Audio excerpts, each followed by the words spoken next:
જય માતાજી મિત્ર, આજે આપણે બનાવશું અંજીર અને ખજૂરમાંથી ડ્રાયફ્રૂટ લાડવા. આપણે અંજીર અને ખજૂરને અડધી કલાક પહેલાં ગરમ પાણીમાં પલાળીને મૂકી દીધા હતા. હવે આ બધા આપણે મિક્સરમાં નાખી દઈશું. મિક્સરમાં નાખી દઈશું બધા. આપણે ખજૂરમાંથી આ ઠળિયા કાઢી લઈશું. ઠળિયા કાઢી અને પછી આપણે ખજૂરને મિક્સર ગ્રાઇન્ડમાં નાખી અને ગ્રાઇન્ડ કરી લઈશું. આ આપણે બનાવશું રક્ષાબંધન સ્પેશિયલ, કેમ કે આપણે જે કાલે મેંદાની આપણે બનાવી હતી ને બરફી, એ છોકરાઓ ખાઈ ગયા છે. હવે આપણે ભાઈ માટે બીજી બનાવશું મીઠાઈ. બધું નાખી દીધું છે. આમાં આપણે પાણી નાખવાનું નથી. આમને ખજૂરને અંજીર નાખી દીધા છે. હવે આને એકદમ સરસ સ્મૂથ ગ્રાઇન્ડ કરી લઈશું. આપણે ગ્રાઇન્ડ કરી લીધું છે. હવે આને આપણે બધું એક સાઈડ રાખી દઈશું. હવે જે આપણે આમાં કાજુ બદામ, આમાં જે આપણે બદામ, કાજુ, પિસ્તા અને દ્રાક્ષ, આ બધાને આપણે ફ્રાય કરી લઈશું. ગેસ ચાલુ કરી દીધો છે. હવે આની અંદર જે આપણે કાજુ, બદામ, દ્રાક્ષ હતી ને અને પિસ્તા, એને બધાને આપણે શેકી લઈશું. દ્રાક્ષને આપણે છેલ્લે નાખશું. હવે આ બધું નાખી દીધું છે. હવે આની અંદર આપણે નાખશું 1 ચમચી જેટલું ઘી અને આ બધુંને સરસ એકદમ શેકી લઈશું. આપણે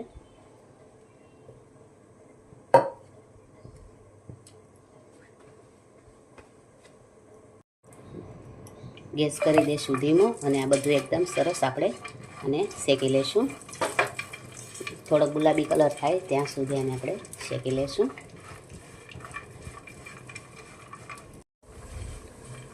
આપણે આ કાજુ બદામ શેકાઈ ગયા છે. હવે આને આપણે પાછી એની ડીશમાં કાઢી લઈશું. ગેસ કરી દઈશું બંધ.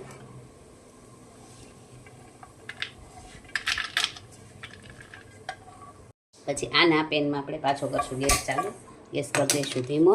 હવે જે આપણે ખજૂર અને અંજીરનું આપણે જે મિક્સર બનાવ્યું હતું એને બધું આપણે નાખી દઈશું પાછું બાઉલમાં.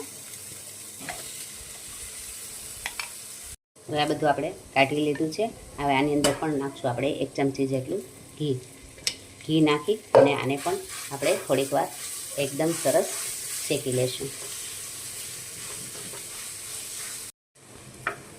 અને શેકતા શેકતા આપણે 1 મિનિટ થઈ ગઈ છે. હવે આ બધું એકદમ સરસ શેકાઈ ગયું છે. હવે આની અંદર નાખી દઈશું આપણે જે કાજુ, બદામ, દ્રાક્ષ નહીં હતું ને બધું સૂકો મેવામાં આપણે આમાં નાખી દઈશું. એ નાખ્યા પછી આપણે નાખશું 1 વાટકી જેટલું ટોપરાનું છીણ, એ પણ નાખી દઈશું. નાખી અને એકદમ સરસ બધું હલાવી લઈશું. અને એકદમ સરસ હલાવી અને ગેસ કરી દઈશું બંધ. અને થોડીક વાર જ આપણે ઠંડુ થવા દઈશું. આમાં ગેસ ઉપર આવી રીતે હલાવતા આપણે ઠંડુ કરી લઈશું. ગેસ કરી દીધો છે આપણે બંધ. આપણે હલાવતા આને એકદમ હલાવી નાખ્યું છે. હવે આને આપણે એક એની પ્લેટમાં આપણે કાઢી લઈશું. જે ઘીવાળી પ્લેટ હતી, જે કાજુ બદામ કાઢેલા હતા એમાં આપણે બધું કાઢી લઈશું. પ્લેટમાં આપણે કાઢી લઈએ છીએ. કાઢી અને પછી આને આપણે લોહી ગરમ છે એટલે આપણે આમાં કાઢી લઈએ એટલે એકદમ સરસ ઠંડુ થઈ જાય. હવે આને આપણે બહુ ઠંડુ નથી થવા દેવાનું. ઠંડુ ત્યાં સુધી થવા દેવાનું જ્યાં સુધી આપણા હાથ આને અડી શકે એવું ઠંડુ રાખવાનું છે.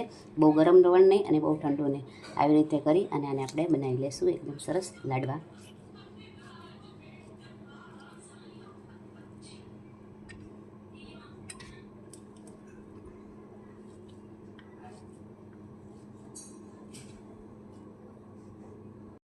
આપણે બધા લાડવા વાળી લીધા છે. તમે જોઈ શકો છો આપણે ખજૂર અંજીરના લાડવા છે. આ ડ્રાયફ્રૂટથી કોઈ પણ આપણે ખાંડ કે સુગર કૂચ કાંઈ પણ નાખ્યું નથી. આપણે ખજૂર અને અંજીરમાંથી જ બનાવ્યા છે. તમને કેવા લાગ્યા લાડવા?